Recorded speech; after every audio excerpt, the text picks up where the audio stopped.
আসসালামু আলাইকুম। আজকে আমরা ঈদের ছুটিতে ঘুরতে এসেছি অ্যাভালন মলের কাছাকাছি একটি দারুণ কিডস ইনডোর ট্রাম্পোলিন পার্কে। পরিবার নিয়ে সময় কাটানোর জন্য এমন জায়গা সত্যিই অসাধারণ। ঢুকতেই হাতের বাম পাশে পেয়ে যাবেন রেজিস্ট্রেশন এরিয়া আর পেমেন্ট সেকশন। এখানে সক্স পরাটা বাধ্যতামূলক। যদি আপনি নন স্লিপারি সক্স না নিয়ে আসেন তাহলে আপনাকে ওদের কাছ থেকে কিনতে হবে বেশি দামে। তো প্রথমেই চোখে পড়বে বিশাল ট্রাম্পোলিন এরিয়া।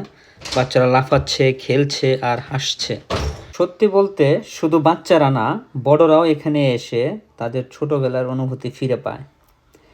এখানে সেফটির দিকটাও অনেক ভালোভাবে মেনটেন করা হয়, তাই প্যারেন্টসরাও অনেকটা নিশ্চিত থাকতে পারেন।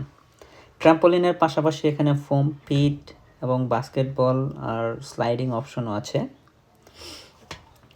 এখনকার সময় আমরা সবাই মোবাইল, কাজ আর ব্যস্ততার মধ্যে এতটাই ডুবে থাকি যে পরিবারকে সময় দেওয়াটাই কঠিন হয়ে যায়।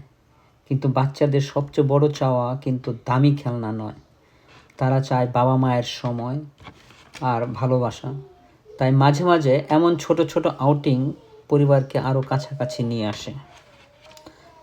বাচ্চারা খেলতে খেলতে শরীর চর্চাও করে ফেলছে, যা এখনকার স্ক্রিন টাইমের যুগে খুবই গুরুত্বপূর্ণ। এখানে চাইলে আপনিও বাচ্চাদের সাথে অংশগ্রহণ করতে পারবেন, তাই আমিও একটা ডায়েট দিয়ে নিলাম।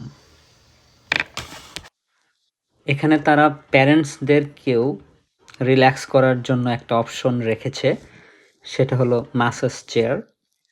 তো চাইলে প্যারেন্টসরা এখানে তাদের বডিটাকে একটু ম্যাসাজ করে নিতে পারেন।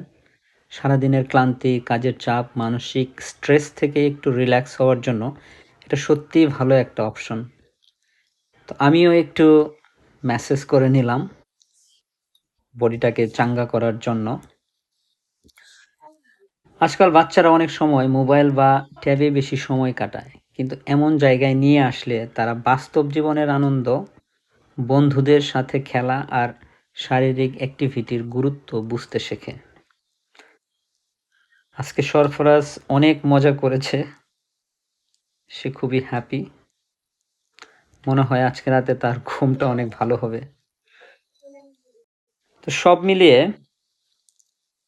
আপনি যদি সেন্ট জনসে থাকেন বা যারা সেন্ট জনসে ঘুরতে আসতে চান এবং পরিবারকে নিয়ে সুন্দর একটা সময় কাটাতে চান, তাহলে এমন ইনডোর ট্রাম্পোলিন পার্ক অবশ্যই ট্রাই করতে পারেন। ভিডিওটি ভালো লাগলে অবশ্যই লাইক, কমেন্টস আর শেয়ার করবেন। সবাই ভালো থাকুন, পরিবারকে সময় দিন আর হাসি খুশি থাকুন। আসুন মানবিক হই।